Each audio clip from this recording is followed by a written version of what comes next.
The sterile glow of fluorescent lights hummed above the surgical wing of the hospital, casting a cold, unforgiving light on a scene no one wanted to face. Liam Spencer lay unconscious, his breathing shallow, his pulse barely registering on the monitor. His chest rose and fell in fragile rhythm, tethered to machines that fought against the inevitable. Outside the OR, Hope Logan sat with her hands clenched, nails biting into her palms, the taste of fear thick on her tongue. She couldn't lose him, not now, not again. Steffi Forrester, standing across the hallway, didn't say a word. Her eyes, dry and unreadable, held memories that refused to fade. Memories of love, betrayal, and the man they both once called their forever. Inside the surgical theater, Grace Buckingham moved with clinical precision. But even as she worked, her mind whispered doubt. Liam's body had taken a brutal hit, one the human spirit might not overcome. And worse still, recent scans showed something ominous. A dark shadow on his scan. A possible tumor, located in a place no scalpel dared go. Hope's sobs cracked through the silence like glass breaking. "He's strong," whispered Finn as he stood beside her, his voice more like a prayer than reassurance. "He's fought back before, he'll do it again." But something in his tone betrayed him. There was no confidence, only dread. The clock ticks down. When the surgery ended, the team emerged with solemn faces. Grace removed her gloves with a shaky hand. "He survived the procedure," she told them quietly. "But his condition is still critical. He's not out of danger." The relief was fleeting. Bridget Forrester pulled Finn aside. "There's something else. The scan, we think it's inoperable." Her voice cracked with the weight of the truth. "If it is what we fear, we're not just fighting trauma, we're racing time." And then Bill Spencer arrived. Like a storm cloud rolling in, Bill's presence changed the air. Dressed in black, jaw clenched tight, eyes stormy and wild, he walked past security with a single look. No one dared stop him. He approached Liam's room slowly, as if memorizing every second, every breath. "You're not going out like this, son," he whispered, standing over Liam's bed. "Not while I'm still breathing." Hope and Steffi stood back, unsure whether to trust him or push him away. "What are you planning, Bill?" Steffi asked with icy suspicion. Bill didn't answer. He only stared at his unconscious son. The escape. That night, when the halls of the hospital quieted and the nurses took their rounds, Bill made his move. Disguised in surgical scrubs, he disabled the monitors and lifted Liam gently, cradling his broken body like a father shielding his child from the world. Hope was asleep in the waiting area, a blanket draped over her knees. Steffi had gone to call Taylor. No one saw it. No one heard it. By the time morning light broke through the hospital windows, Liam was gone. The panic that followed was unlike anything the hospital had seen. Codes were called. Security tapes were reviewed. But it was all too late. Hope's scream echoed through the corridor when she opened the door to Liam's room and found the bed empty. "Where is he?" she cried, turning in every direction, clinging to the walls. "Where is he?" Steffi stared in silence, then whispered the only name that made sense. "Bill." But why? Back at Spencer Publications, Justin received an encrypted message from Bill. "Don't contact me. He's safe. You'll understand soon." What does Bill know that no one else does? Rumors began to swirl. Some believed Bill was taking Liam to an experimental clinic overseas. Others said he refused to let the hospital give up on his son. But Hope and Steffi didn't care about the why. They only knew the man they loved had vanished. And Bill Spencer had taken him. Trust had been broken, and the fallout was only just beginning. "You took him from me, again." The hospital waiting room was quiet now, eerily quiet. The panic had passed, but the devastation lingered like a storm that had refused to move on. Hope Logan, hair tousled and eyes swollen from crying, sat motionless, her fingers clenched into fists against her lap. Across from her, Steffi Forrester paced restlessly, her heels clicking with every turn, unable to contain the whirlwind in her chest. "He's gone," Hope said finally, her voice hollow. "He was right there and now, nothing?" Steffi didn't respond immediately. Her jaw tightened. She had seen Bill's cold precision before, but this was beyond the pale. "You should have stopped him," Hope said suddenly, louder this time. Steffi turned. "Excuse me? You knew Bill was dangerous. You've always known, you just stood there." "I didn't know he'd do this," Steffi snapped. "Neither did you." Their voices rose, grief became blame, grief became rage. "He was my husband," Hope screamed. "He was mine first," Steffi shot back without thinking. And then silence, the kind of silence that splits the room in two. They had both loved him. They had both lost him. And now, neither of them knew if they would ever see Liam alive again. Flashback. The last goodbye. Hope's mind drifted back to the last time she saw Liam before the surgery. He had been weak, but awake. She had held his hand. He had whispered something. If I don't make it, tell Beth I love her. She had told him not to say such things. That he would come back to them. Steffi, too, had shared a moment in the hallway, one no one else had witnessed. A simple nod, a shared glance, a memory of Aspen, of a time when everything made sense. Now those memories felt like thorns. Meanwhile, somewhere unknown, far from the hospital, in a private facility with no name, Luna Nozawa stirred for the first time in days. She blinked against the soft golden light filtering through the curtains. Her body ached. Her mind was foggy. The last thing she remembered was screaming, pain, a car. Her mother's voice. No, not her mother. Lee's voice. She tried to sit up. Machines beeped beside her. IV tubes ran along her arm. Then the door creaked open.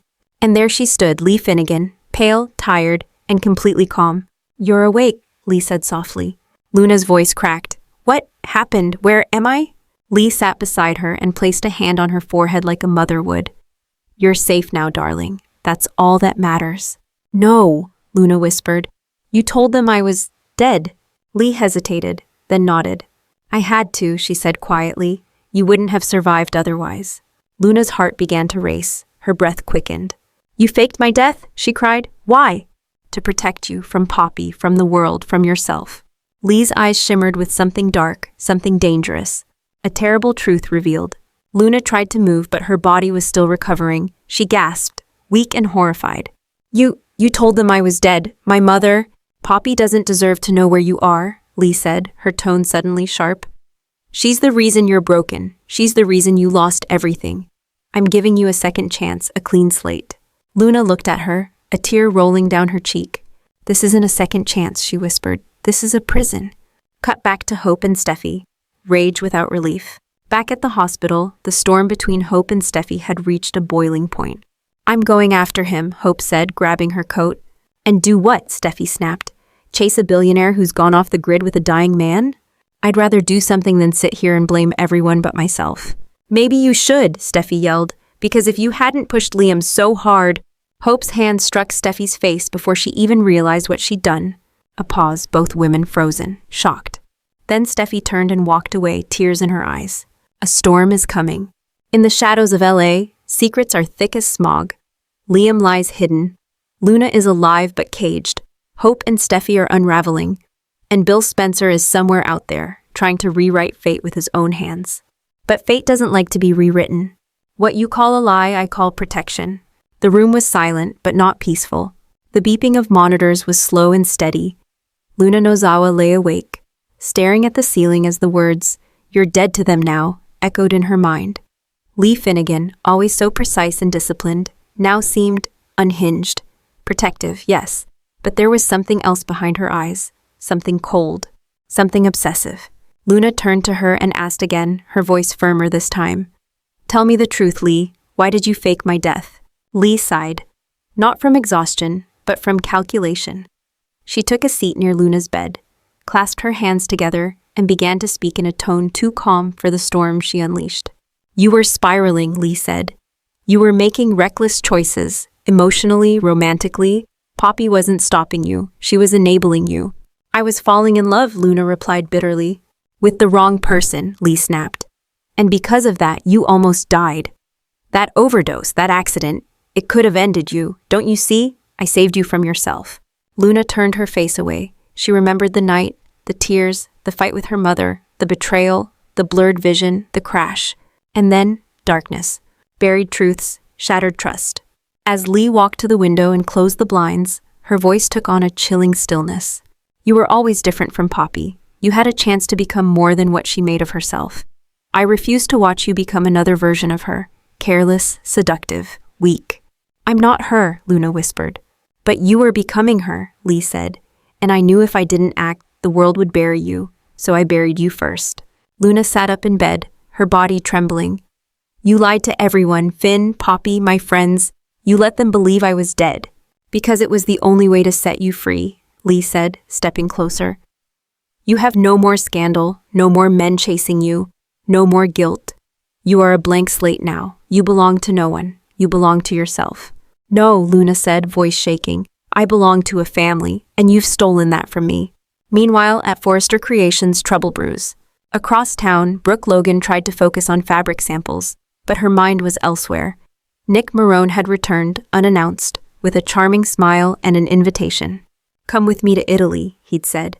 She'd laughed at first, but something in his eyes told her he wasn't joking. He spoke of Capri, of sunsets, of starting over. I've lost Ridge, Brooke had said, more times than I can count. Then maybe it's time to stop finding him again, Nick had replied. Now she stared at the blue swatch in her hand, imagining it as a dress fluttering in the Mediterranean wind, and wondered, what if? But she wouldn't be the only Logan woman tested this week. Hope's breaking point. Back at the hospital, Hope Logan sat with her phone clutched in both hands, listening to Liam's old voicemail for the 50th time. Hey, it's me. I'm probably chasing Kelly or Beth around the living room right now. But if you need me, I'm always here. She played it again. Steffi entered the waiting room cautiously. Any news? No, Hope said. Bill's gone completely off the grid. You think he left the country? Does it matter? Hope snapped. He took Liam. He's treating him like a possession. I'm not defending Bill, Steffi said gently. But I think he's desperate. He doesn't want to let go. Hope looked at her. And you? Have you let go? Steffi hesitated. I don't think I ever will. Luna's ultimatum. At the private facility, Luna summoned every bit of strength she had. You can't keep me here, Lee. You can't control my life anymore. I can and I will, Lee replied coldly, until you're ready. Ready for what? To be the woman you were meant to be, Lee said. Not the weak thing Poppy raised, but someone with strength, discipline, purpose. You don't want a daughter, Luna whispered. You want a trophy. That struck a nerve. Lee's face hardened. You think Poppy loves you? She doesn't even know what love is. She uses men like tissues. You were just her next tool. That's not true, Luna snapped. But she wasn't sure anymore. Her mother had lied, manipulated, and disappeared the moment things got hard. So why? Did she still want to go home? The fog thickens. As Lee left the room and locked the door behind her, Luna stared at the closed door. Her mind raced. Her chest tightened. She wasn't safe here, not truly. She was being held. Out of love, maybe, but love twisted into chains is still a prison. And now, for the first time since her accident, Luna knew one thing with certainty. She had to escape, even if it meant going through the woman who saved her. An invitation to escape or to begin again. The envelope had arrived early that morning, hand-delivered by Nick Marone's assistant. On the front, scrawled in his unmistakable handwriting, for Brooke, for a future. Inside, 2 first-class tickets to Naples, a handwritten note, no promises, just sunsets, come with me, Brooke. Start over, just this once, without Ridge. Brooke held the envelope in her trembling hands, the weight of it heavier than gold. She thought of Ridge, of everything they had survived. Caroline, Taylor, betrayal, redemption, rinse and repeat. But was it love anymore, or habit? And what did it say that the idea of starting over no longer terrified her? In the hallway, Ridge Forrester stood watching. He had seen the envelope. He knew what it meant. Don't go, he said softly, not with him. Brooke turned. Her heart didn't race. It didn't sink. It was calm. That scared her more than anything. Why not? She asked. Ridge stepped closer. Because I still love you. She studied his face, waiting for the follow-up. But I've changed. But I'll fight for us. But those words didn't come. Then show me, she said. Not with words, with action, with truth. Because I'm not chasing you anymore, Ridge. She walked away, toward a new chapter. Not because she was running from Ridge, but because for once she was choosing herself.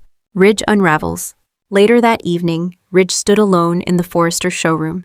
Fabric samples fluttered in the air like forgotten dreams. He had let her slip away. Again. Across the room, Taylor Hayes entered quietly. She's going to Italy with him, isn't she? Taylor asked gently. Ridge didn't answer. You can't blame her, Taylor said. She's been waiting for you to stop circling. Ridge's jaw clenched. Nick is nothing but a rebound. She'll see that. Maybe, Taylor said. But maybe that's all she needs right now. Someone who sees her, not someone who keeps trying to decide. Meanwhile, under lock and key, Luna sat in the dark, staring at the small window high on the wall. A sliver of moonlight bled through the glass like hope trying to reach her. She had waited long enough.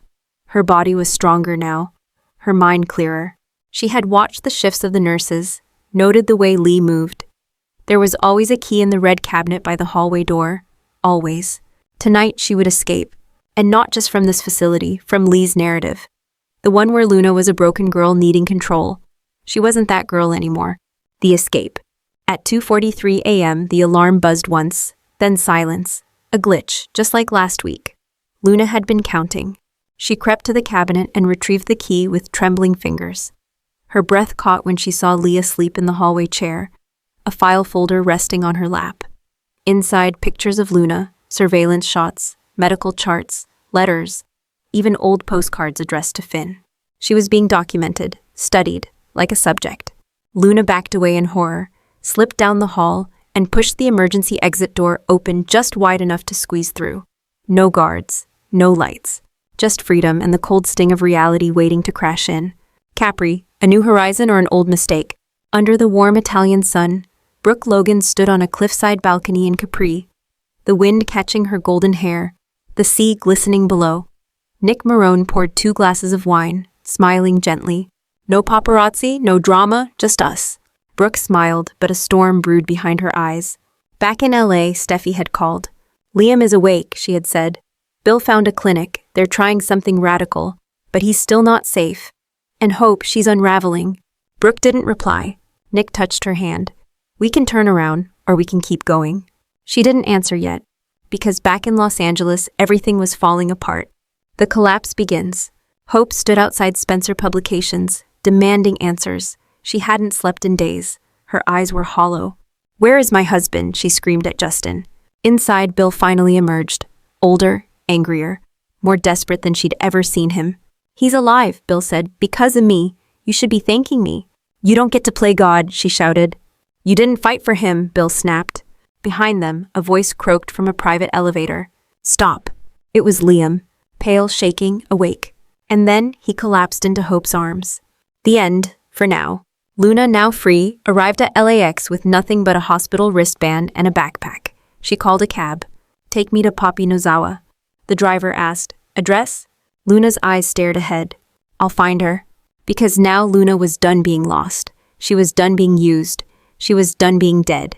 Final words. Over the course of 2 weeks, The Bold and the Beautiful delivers a storm of emotion. A forbidden escape. A love triangle reignited. A daughter resurrected. And a man torn between life and legacy. But this is only the beginning. Like what you've read?